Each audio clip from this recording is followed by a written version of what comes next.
Morning, boys and girls. How are you? 3 o'clock, 3:54. So 5 minutes to 4 Eastern Standard Time in Guelph, Ontario, Canada, North America, Earth. Didn't see my truck today, but has been thinking about this all the time. You know, now the dream has become a reality because the truck is here, and I took a bunch of pictures which were included in episode 3. I still cannot believe that I'm going to be driving this Terminator, you know, monster. I always wanted to have a truck with huge front tires. I don't know, call me silly, but it just, the truck looks so masculine, you know, and now I can do heavier loads because my slider is so long, right, and I'm getting a flip box. Already talking to Packard, so they will cover it. They said it's fine, so they will cover it with the contract, and it's FOB Alabama, so I'll just have to find, you know, it's not urgent, but once I start trucking, I'll have to find like a, you know, a load going south somewhere, you know, like Georgia, Florida, whatever, Louisiana, and then just swoop by the Fontaine plant and pick up this flip box. Pretty expensive, you know? Almost $5,000 Canadian after tax. And talked to the same dealer who sold me the trailer. I said, "Can you beat this price?" And he said, 3,000 US. Okay, now we're talking. Plus tax. I don't know why he charges me tax, because I'm out of, you know, out of the state, but probably they still have to. I don't know. But in US, if I buy it from that guy, it's 3,200 US versus here it's 4,000 Canadian plus $500 tax, which I would get back.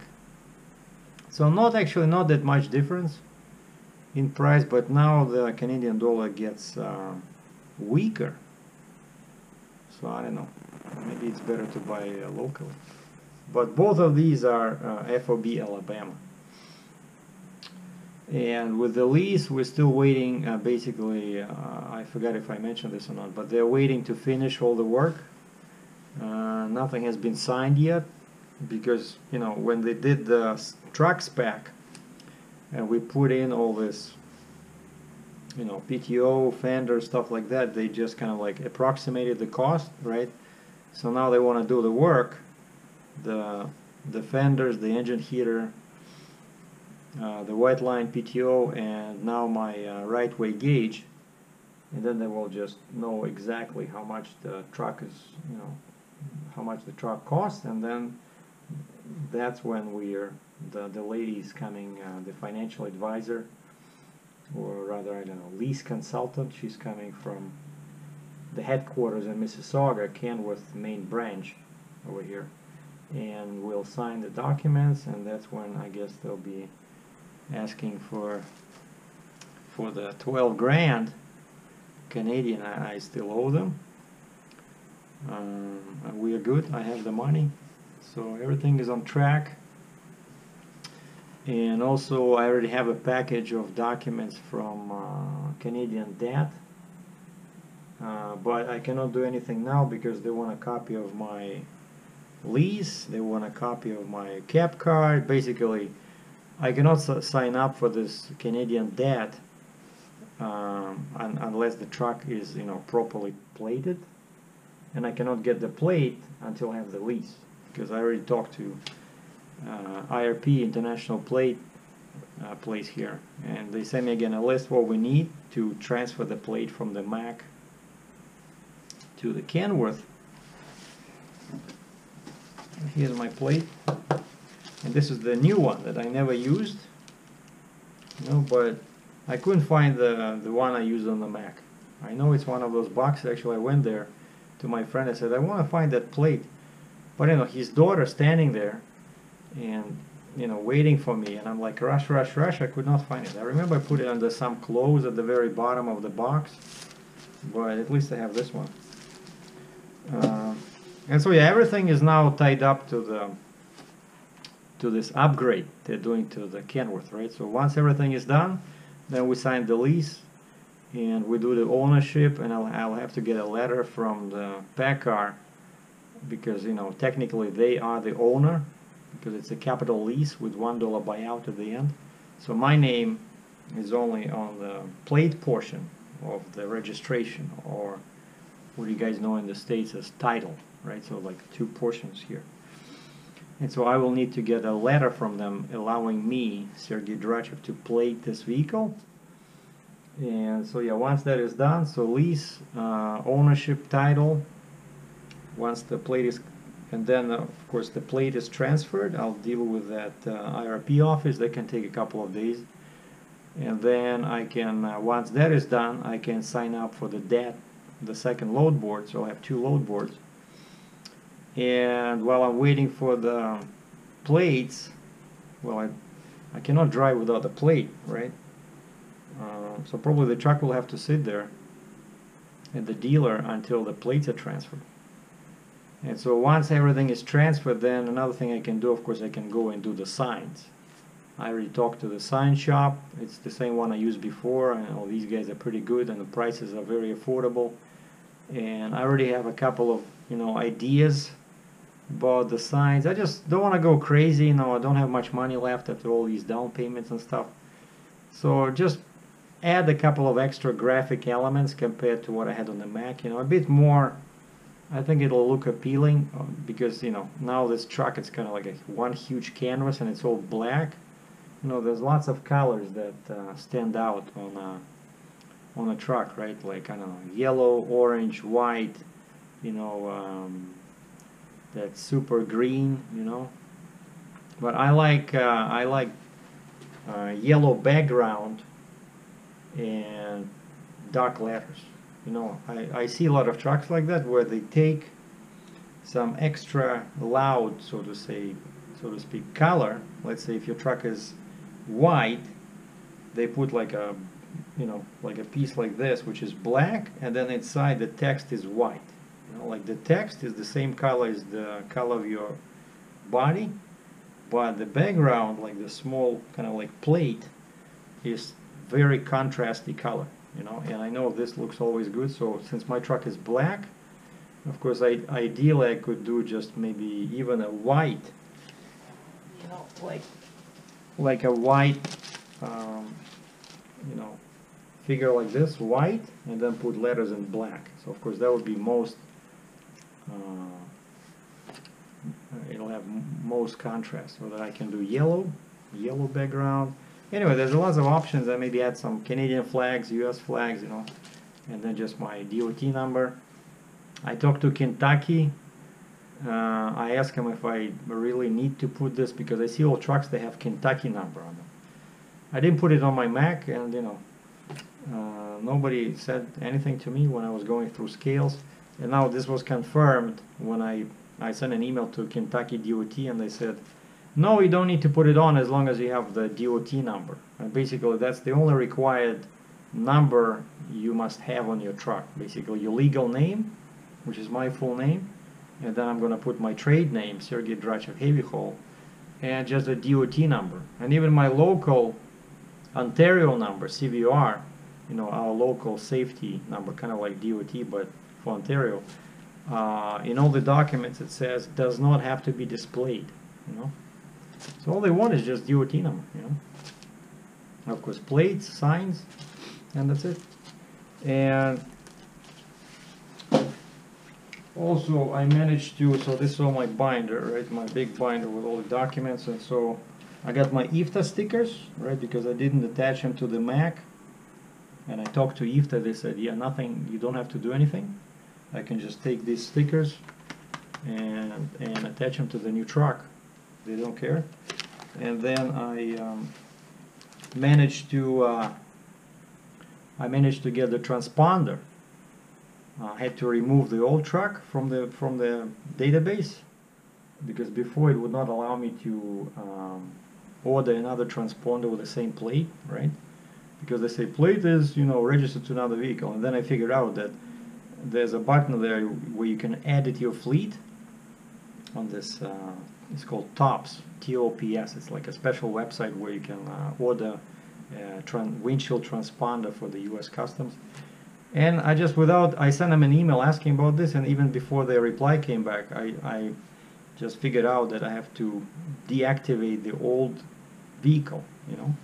And you deactivate the vehicle, and your account still stays active. You know, you don't have to change, like, my name is still there, my company name, my DOT number, everything there, and then I just add a new vehicle. And I did this, everything worked. I paid $400, and right then I received a confirmation from this website saying that, yeah, that's what you have to do. You have to remove your old vehicle. And I already did it myself. And so when you pay, they give you this payment confirmation, and until that little transponder arrives in the mail, this thing is valid for 6 weeks. So basically now I can already cross the border. I don't have to pay. I can just show this payment confirmation. So for 6 weeks from the date of purchase, it's kind of like my proof that I already have the transponder, you know. And then another thing I updated, of course, Kentucky was easy. I updated my Kentucky number, like I just changed the VIN number of the truck and the make and model. It was all done on the website. I did that a couple of days ago. But one thing that was a bit difficult was HUT, this HUT, the New York thing. And again, it was the same thing. I basically had to remove the old vehicle, like deactivate, kind of like the same as with the TOPS. I removed that one, and I was able to add a new vehicle, you know. Oh, and yeah, once you do that and you pay $1.50 for the sticker, and it's just one sticker for one truck. And once you pay, again, they give you like a receipt, which is called temporary credential or receipt of application. And so now, again, I can already start trucking. I can go into New York, and if a cop stops me, I show them this temporary credential. So I will not get a ticket even though I don't have this hot sticker on my truck. But when the sticker arrives in the mail, it's coming to my mailbox here. Just put it on the truck, and that's it. And my permit, my Ontario permit is good. I don't have to do anything. Like, here's my insurance. Now it was kind of like on hold. It was still active, but kind of like with reduced coverage. So that's another thing. Once we have the lease and all the plates and everything. Oh, and of course, before I transfer the plates, they will ask for proof of insurance. And my insurance guy says that's when you have to reactivate the full coverage, so that they can send me the updated certificate of insurance, because right now it's all done for, you know, for my Mac, for the old truck, right? And it shows additional insured. It shows my financial company where the Mac was insured, and now it's a different company, right? So now it's Packard, and so that will have to be changed. And that's pretty much it. Oh, and then I did research into ELDs, and my choice was between a Big Road, because I know a lot of guys use them even in the States, and factor number 2 was that they're actually located right here in Waterloo, Ontario, which is just north of Cambridge, you know, my home base. And I called them, and they say you have to prepay because you're a small fleet, kind of like less than 3 trucks. And the price was, he said, $19.50, $19 US, and 50 cents per month, but you have to prepay for an entire year. And I said, how does it compare with my second option? Was my second candidate was Keep Trucking. And he says, well, it's pretty much the same, but he says, well, for this $19.50, we give you IFTA tracking. And with Keep Trucking, you have to pay $30 US. Like, the basic plan is $20 a month, and you have to prepay for the entire year. But they're if you want that ELD to track your miles in every state and province, you need to pay $10 more. You know, and this guy says we give you everything for $19.50, and that's like, sounds like a no-brainer. I said, okay, so how do I sign up? Oh, and yeah, and you don't pay upfront anything for the hardware. You know, just monthly. And the guy said, yeah, you can do it on the website. And then I posted a message on my Facebook about this, and a friend of mine, a freight broker from Alberta, sends me a link to reviews that people put on Google Play, where you download this app. And I look at it, and it does not look good, you know? Like the score, yeah, they downloaded, you know how I always look at how many people downloaded this software, and yeah, there's a bunch of people, up to like 500,000, that use this Big Road, and I checked the Keep Tracking, the same. So they're both popular, but where Big Road only have 4.5 score out of 5, Keep Tracking has 4.8, you know, and that's can seem like a small difference, but then I started reading the reviews, and it seems like a lot of people are upset about the software problems with Big Road, you know. And they say everything, they keep updating everything, like every day there's an update, and people are sick and tired of it, and then they change everything inside the program, you know. Well, I know Keep Tracking, they're also updating, but basically from what I saw, Keep Tracking is more reliable, you know. And somewhere also I read that Keep Tracking is, it was the first to meet the FMCSA requirements for an ELD device, you know. So I think these guys are good, you know, they're working hard, and again, I know a bunch of people use it. And also, if somebody is still looking for ELD, there's a link in the description.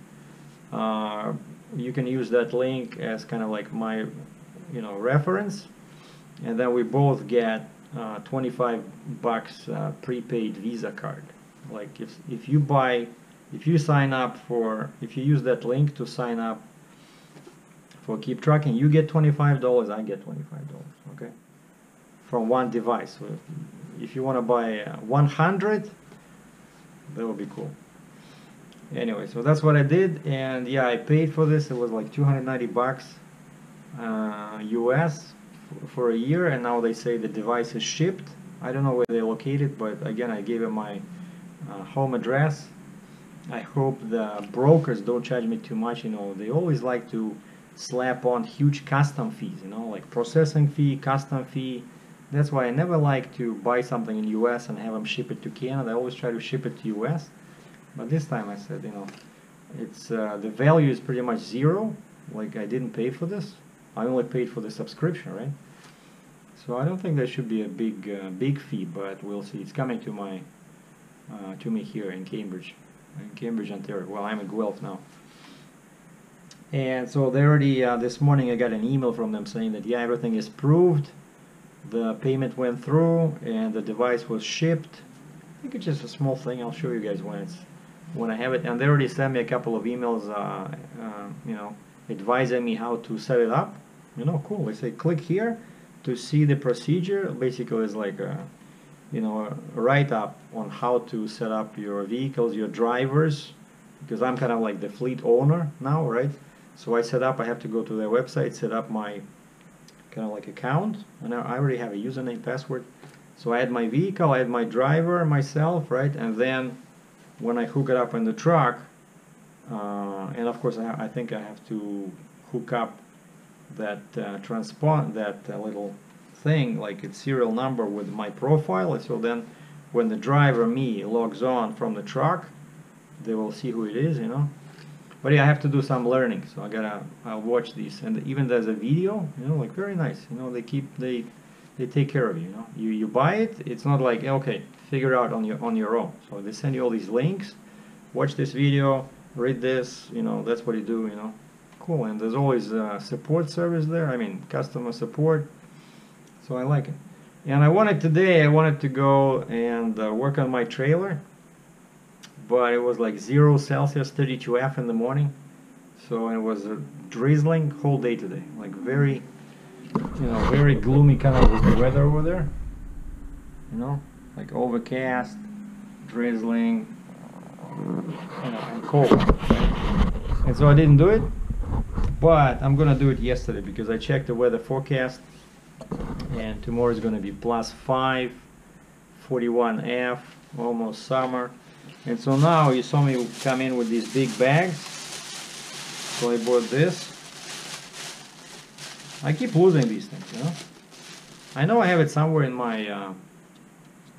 in one of those boxes that I left with a friend, but it's already old, so I got a new one. It's like 22 bucks Canadian, and you can use this. So I wanna tomorrow, so the weather's gonna be good, it's not gonna be raining, so I'll just drive over to my yard and I'll work on those outriggers, right? So outriggers, this is for to remove the old paint and rust.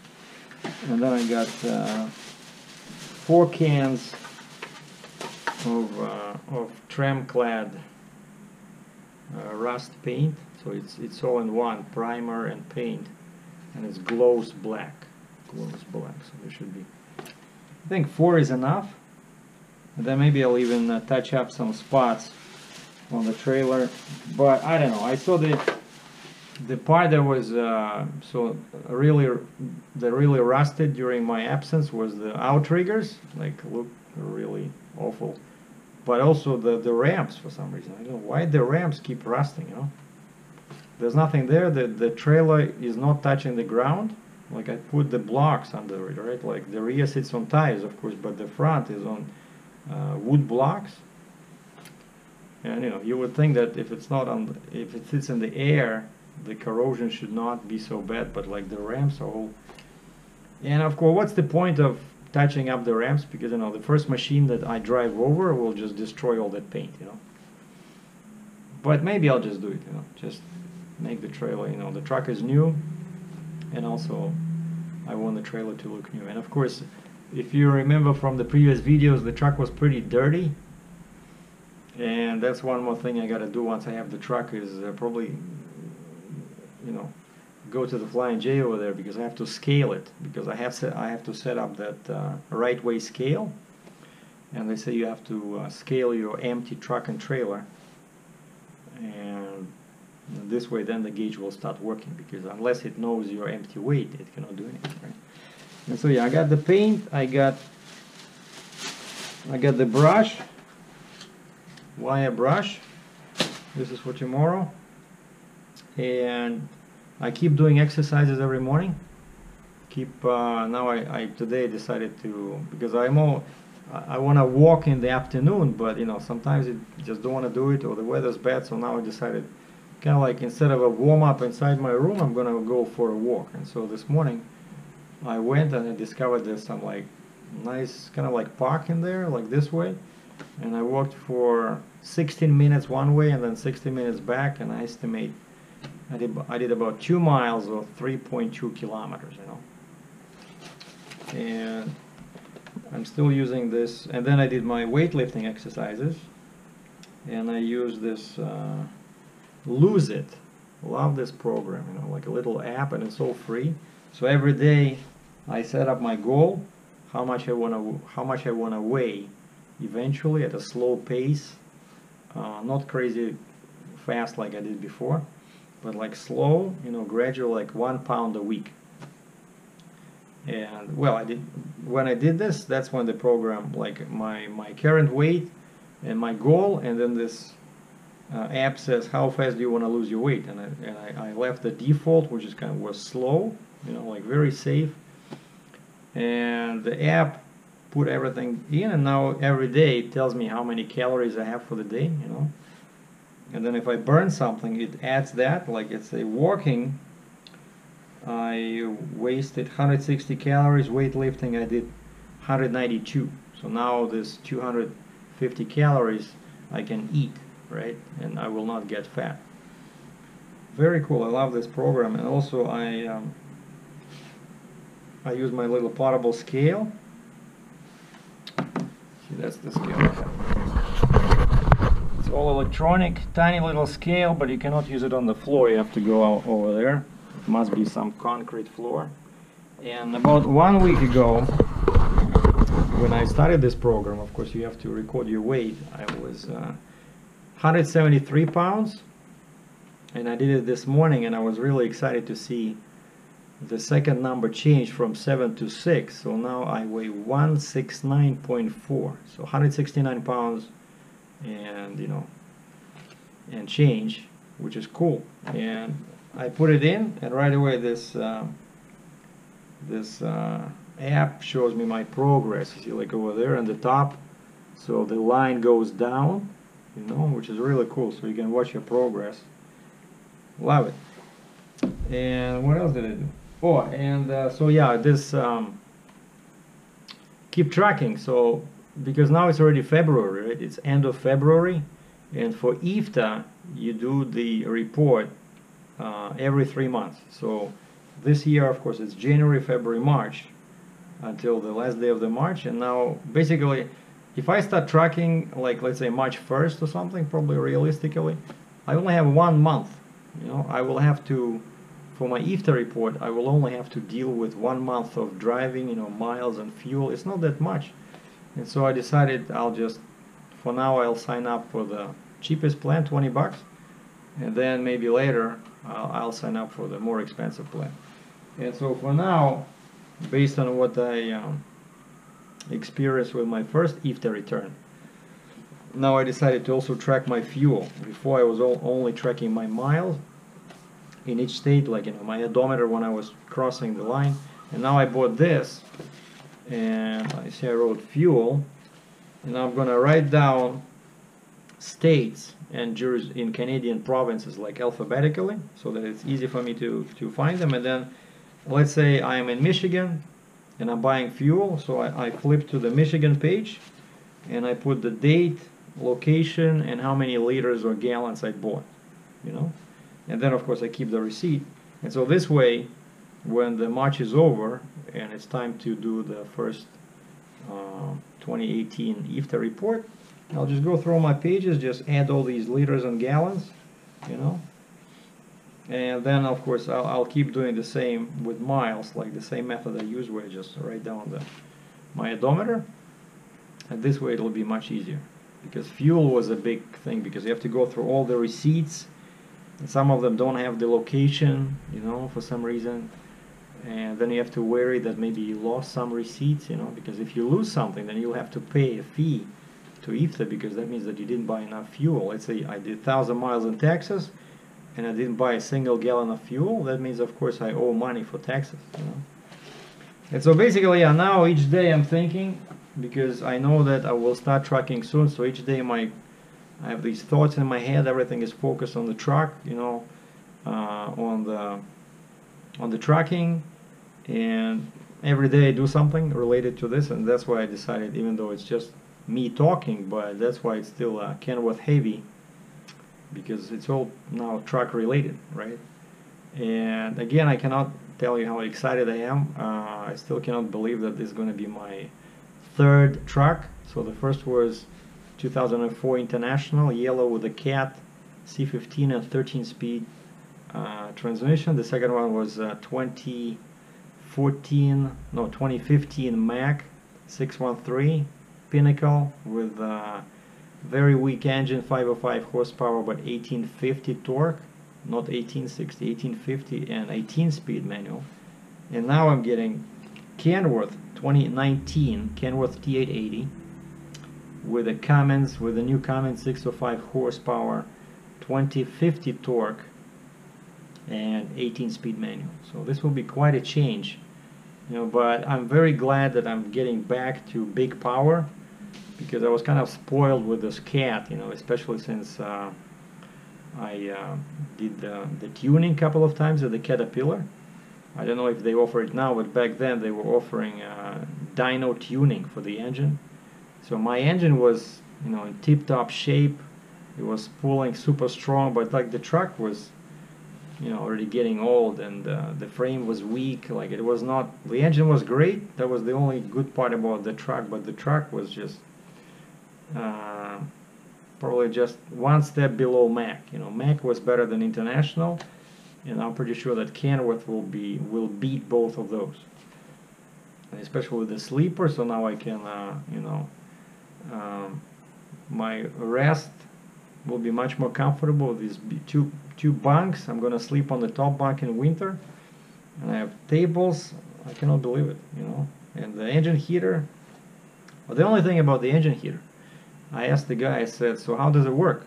You know, because my idea was that, let's say I'm sleeping, and if it gets cold all of a sudden outside, that the engine heater will kick in and keep the oil warm. And the guy says, no, no, no, it's not going to work like that. It doesn't have a thermostat, it has a timer. Okay, so I said, how does that work? And he says, well, let's say you go away for 2 weeks and you leave your truck, and he says you can program, like there'll be like a console. I'll show you guys once the engine heater is installed. There'll be a little screen right where the cup holders are, and you can program when the system starts, you know. And so he says, let's say you're coming at 8 o'clock, I don't know, March 1st, right? And he says you can program this thing to start, let's say, at 6 o'clock in the morning on the same day. And so when you come in, the truck is already warm, you know. But I don't know. That's kind of not what I had in mind, because my biggest beef was with the previous setup, where I only had a bunk heater, was that, you know, I'm inside, I draw the curtains close, and it was like minus 18 Celsius, like, I don't know, but it's super cold in Fahrenheit, right? And I was very comfortable inside with the bunk heater, and then when I opened the curtains in the morning, everything was frozen. Even I left a bottle of water on the dash. That was the first sign that I was in trouble. That the water froze in the dash, and outside it was minus 40, which is actually minus 40 F, the same Celsius F in Fahrenheit. And that's what I'm trying to avoid. You know, when you don't know that the weather is going to change, that let's say you forget to you know, check the forecast, right? And I think the thermostat thing would be good, you know, as long as you can cancel it. Let's say you go away, you leave the truck for a couple of days, just deactivate it somehow. But with the timer, I don't know. Basically, just you still have to keep track of the weather forecast. But I see how I can use it is that, let's say I find out that it's minus 18 now Celsius and it's going to be minus 40, let's say at 5 o'clock in the morning all of a sudden, then I can just program this thing, let's say for 3 a.m. And like before, I would have to wake up and go start the engine and run it for like 30-40 minutes. You know, that's what I used to do with International, because my bunk heater broke down, I think, at the last year. So I didn't idle. I would warm up the truck before going to bed, and then put some extra clothes on, some extra blankets, and then just sleep till, let's say, 3 or 4 in the morning. When it gets really cold inside, I wake up, I go start the truck, and then go back to bed, and then the truck runs till, let's say, 4 or 5 till it's very hot. Then I climb out of the bed again, I shut off the truck, and then I sleep till, let's say, 6 or 7 when it's time to wake up. So yeah, I see it. Yeah, so there is still some benefit of this heater, because I don't have to, you know, climb out of the bed. I just program it, and it starts by itself. So anyway, and I sent, before I started the video, I sent an email to KENWORTH. What did I say there? Sent. I call it Fenders. Did they finish the fenders? If yes, I'd like to stop by tomorrow to take some photos. I know this black truck will look awesome with the new fenders. Thank you. But it's already 4:27. I don't see any response. Oh yeah, and one last thing. Yeah, these guys are crazy busy. It looks like they're selling a ton of KENWORTH trucks. I don't know why. Maybe the old ones keep breaking and people have to buy the new ones. So it can be a good sign or it can be a bad sign, you know? And also the interview, right? So I wanted to do this interview with a sales guy, not the one who sold me this truck, but the new one over there, the younger one. But that guy, whenever I talk to him, he's always super busy. Okay, let's do it next week. Okay, let's do it next week. Let's do it when your truck is here. And I said, okay, how about, I said, last offer, because I know you're busy, I'm busy. Since now I'm running around on these things for the truck. I said, last offer. You know, I said, today, do you have time today, Friday? Oh, I'm sorry, yesterday we were the whole day we spent at a meeting in Toronto for all salespeople, so now I'm just doing quotes for customers. So the guy just cannot find even 10 minutes, you know. I said, okay, you missed your chance, you could have been famous, you missed the boat. So no interview. And I told this guy, I said, I might go to Peterbilt, you know. Maybe Peterbilt guys will be more receptive, but actually all the questions that my friends on Facebook send me that I'm supposed to ask, they're all about KENWORTH, like what's the advantages of going with KENWORTH as opposed to Peterbilt, you know. But if I go to Peterbilt, I'll just reverse that question. You know? What's the advantage of going with Peterbilt as opposed to Kenworth? Because Kenworth guys are just too busy. You know, they cannot even find 5 minutes, 10 minutes. So for now, no interview, unfortunately. It's just me, and so as soon as something changes in the truck, like fenders or something that I can show you guys, I'll go and grab some shots, and we'll do another video. So now this is just a quick update, and so yeah, tomorrow I'm gonna be dealing with the trailer, and maybe I'll still go. I'll go because I know they open on Saturday. I'll just stop. It's not too far from my trailer place where my trailer is parked. I'll just go to the dealer and see if anything changed in the truck. So that's the plan for tomorrow, for the weekend. And yeah, so and learning keep trucking, how to use it. So mentally I'm ready trucking, mentally and physically I'm ready. I'm much stronger now. I'm losing weight. I feel good. Stay tuned. Thanks for watching.